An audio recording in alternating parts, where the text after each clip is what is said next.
All right, ready to dive into Frankenstein again? Always. We're going back to the very beginning, not to examine the monster himself, but more like the man who made him, Victor Frankenstein. You might be wondering, why spend so much time on Victor? Right. Well, here's the thing. The first few chapters are uh, almost like a psychological thriller. They're not so much about the how of creating life, but more about like the steps and mindsets that lead someone down that path, Yeah, and what's so interesting is how Shelley starts with this simple detail. In chapter 3, Victor is 17 and about to leave for university. right? Seems straightforward enough, but he's just a teenager on the edge of adulthood. So it's like we're seeing him at this crossroads, Right. right? Full of ambition, maybe a little naive, ready to, take on the world. Exactly. And that young energy, that belief he can do anything, it's key to understanding why Victor thinks he can unlock life and death.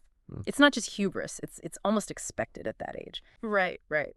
But Shelley then throws in this curveball with the death of Victor's mother. And the way she describes Elizabeth's scarlet fever, it's almost foreshadowing, like this darkness hanging over everything. It's tragic, and you have to think about the impact on young Victor. This huge loss at such a young age. These things can warp your view of life and death, even create this need for control. Which could explain his interest in alchemists like Paracelsus and Albertus Magnus, right? These figures who thought they could defeat death and become immortal through these experiments. Exactly. Here's where the novel really digs into the roots of Victor's ambition. He's drawn to these big ideas, these chimeras of boundless grandeur, immortality, power over nature. These things have always fascinated us. It's interesting, though, because these aren't the methods we usually picture with Frankenstein. It's not all, bubbling beakers and electricity. There's this whole layer of mysticism and ancient knowledge. And this is where it gets really interesting. Yeah. Because it's this fascination with alchemy that leads Victor into a clash of ideologies when he arrives at Ingolstadt. On one side, you have M. Krempe, who basically is the voice of reason, the Enlightenment thinker who dismisses alchemy as outdated as nonsense. Yeah. Kremp is basically like, get with the times, Victor. Those ideas are as musty as the books they're written in. But then, on the other hand, there's M. Waldman. And Waldman changes everything. He's not just some scientist. He's this captivating guy, almost magnetic. Like, remember how Shelley describes his voice? The sweetest Victor's ever heard. Right, right. It's such a contrast. It's like entering a new world. And that's what hooks Victor. Think about his fascination with the alchemists, with their desire to control life and death. Waldman might reject alchemy, but what he says about modern science, uncovering the secrets of nature, having these new and almost unlimited powers, it taps into that same wonder, that same desire for forbidden knowledge. It's like he's not even meaning to, but Waldman's validating Victor's deepest desires. It's not like Waldman's, telling him to go create life.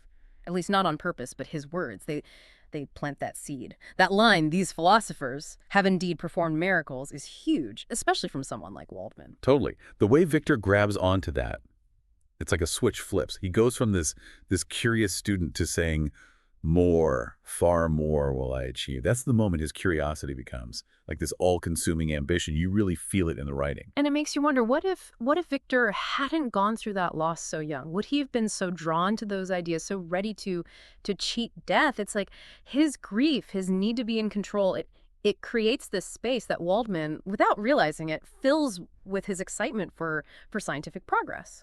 That's such a good point. It's like Shelley's saying that it's our weak points, the things we've been through, that can make us, I don't know, open to certain ideas, certain temptations.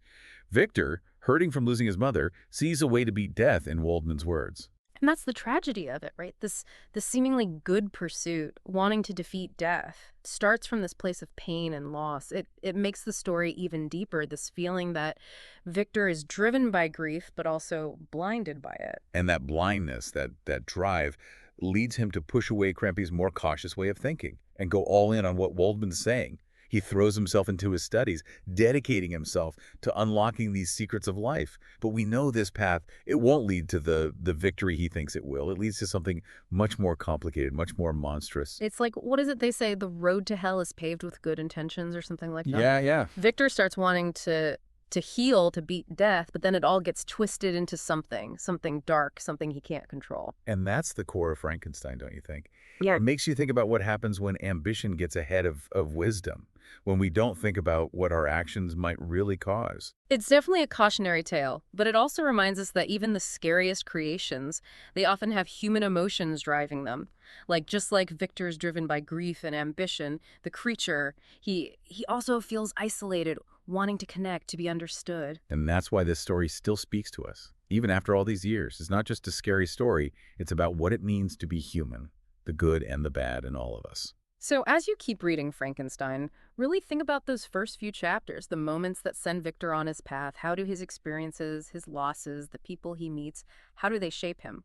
What if just one little thing had been different? Something to think about as we finish up this deep dive.